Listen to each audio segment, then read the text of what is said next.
Here we are, it's Safer Internet Day, probably one of the most important days in our calendar. It's a great opportunity for us all to learn from each other, to share experience, and then to try and reach out to as many people as we possibly can with messages about how we can stay safe and get the most out of the incredible technology that children are using. We had young people from primary schools, from secondary schools, we have parents, we've got grandparents here, and we've also got some facilitators from industry. And the theme of the day is connecting generations, and we want all of you to help bring that to life. And to demonstrate how important all of this is, I'm going to introduce not one but two government ministers who've come to say a few words to get the ball rolling. The strange thing about this generation, it's the first generation probably on the subject of technology where young people know more than their parents about it. 91% of all kids at school in the UK go online, compared with 63% throughout the whole of Europe. ChildNet, who really have been leading the way in all of this stuff, do some really fantastic and valuable work with children in schools throughout the country on a whole range of issues on internet safety. So you're privileged to have the opportunity to hear from those real experts in the field about how to enjoy safely the wonderful resource that we call the internet. I am a blogger and an e-campaigner and a Facebooker and a tweeter. We are all internet engaged. Child protection is such an important issue.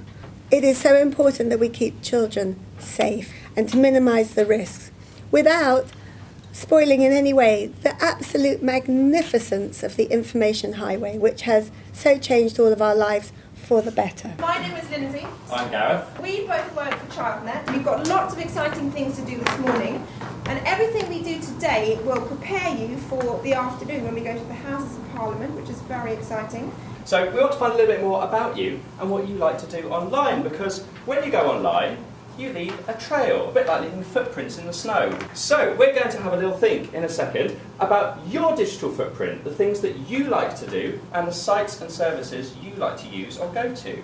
Siblings and things like that. So you were saying about parents. So we're going to ask you in your pairs to come up, to put your post-its on the timeline and tell the rest of the group why you think that these different age groups turn to those people for advice about staying safe online or about using the internet. Any other things that the younger ones might be facing? I mean, I think the point is that those games are really attractive to them, but they are too little to spot the risks or the dangers for themselves at that point. It challenges your relationship with your kids in a different way to telly, because telly does it automatically, but you have to take that responsibility within the household, don't you?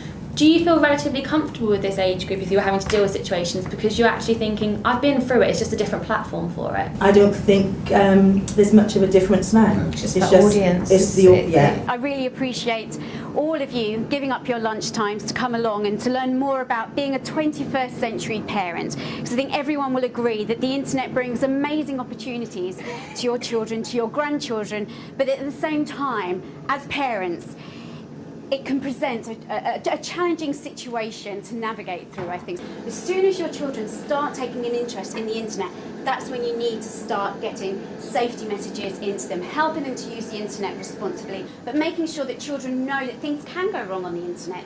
They may get themselves into situations where they may need your help, but making sure they come and speak to you about it is really important.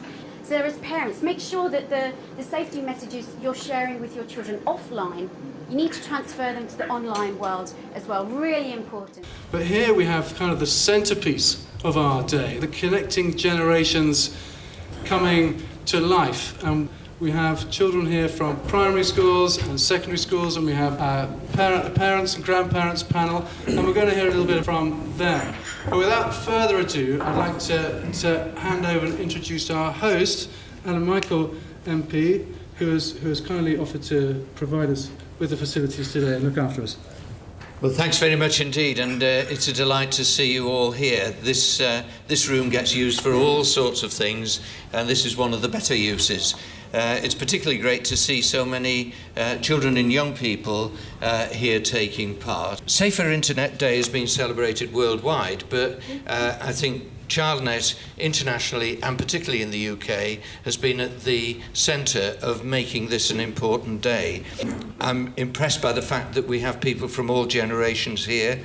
and that you've been supported in the focus groups you've had this morning by a variety of industry guests. I mean, the ones that I was told about were Lego, Moshi Monsters, Club Penguin, Facebook, Google, YouTube, Microsoft, and Made for Mums. It sounds a pretty impressive range of supporters. We're having a multi-generational, multi-stakeholder discussion, and we want all of you to be able to feed into this discussion as well. We want to be able to understand the different uses and needs of our huge panel here. To frame our discussion, we're going to hear from a representative from each user group about how they go online and what it is that they do online. These are our top 5 things to do online. 6 people went for Google, 7 people went for YouTube, 5 people for email, 10 people for games, and 8 people for BBC services. The top 3 sites that our group used were Facebook, Google and YouTube.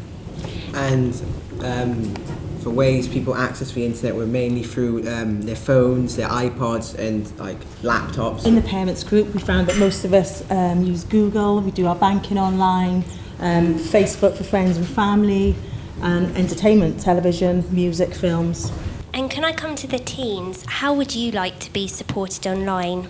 Well, more like industry support, so like from Facebook, so more like tutorials online, like video tutorials. So we heard quite a lot in our discussion from the professionals in the room about the tools that are there online, things like flagging up and social reporting and privacy controls. Actually, we didn't think we knew very much about how to use them, and we were interested in how we learned more about how to use them and being confident to use something like social reporting, what would happen if you used it, things like that were interesting for us to hear about. Maybe you can talk online and maybe that could help you, or friends online that could help you. Some people thought if they could watch it first it'd help them online.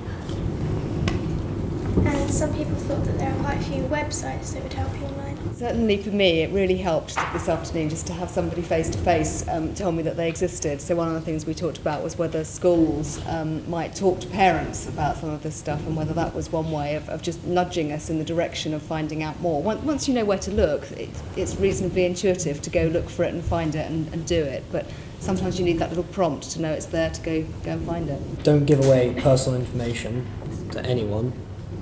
Know who you are talking to, so it's not someone who's just randomly adding you on Facebook or something. Don't click on links that you're sent to by someone else. They could be dodgy or something. And just be nice online.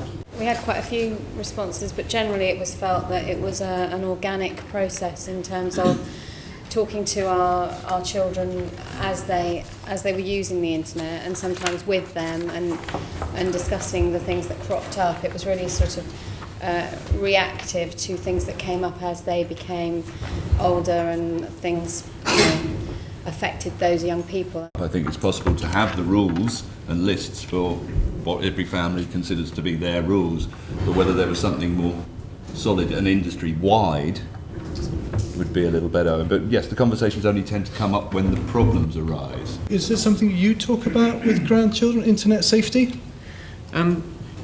To a degree. I mean, I think, like many other grandparents, I think they know far more about it than I do. And there's a degree of confidence amongst the younger generation. They're using it in a variety of different ways. They're using it socially, and they're using it, of course, to discover about the world. From the eKids Online project, we just released a report today that was really trying to give parents encouragement not just to talk about safety with their kids, but also to do something with their kids on the internet or find an activity that they could share, because what we found really encouraged children in exploring the internet and also kept them safer was knowing that there was that channel of communication. So last remark is that Safer Internet Day, I think there's been a real oomph behind the day this year. I think there's been hopefully the beginning of a continued impetus, and the message is that we can help each other to get online and stay safe online, and I hope that's something we can take away and carry forward all the way through the year to the next Safer Internet Day.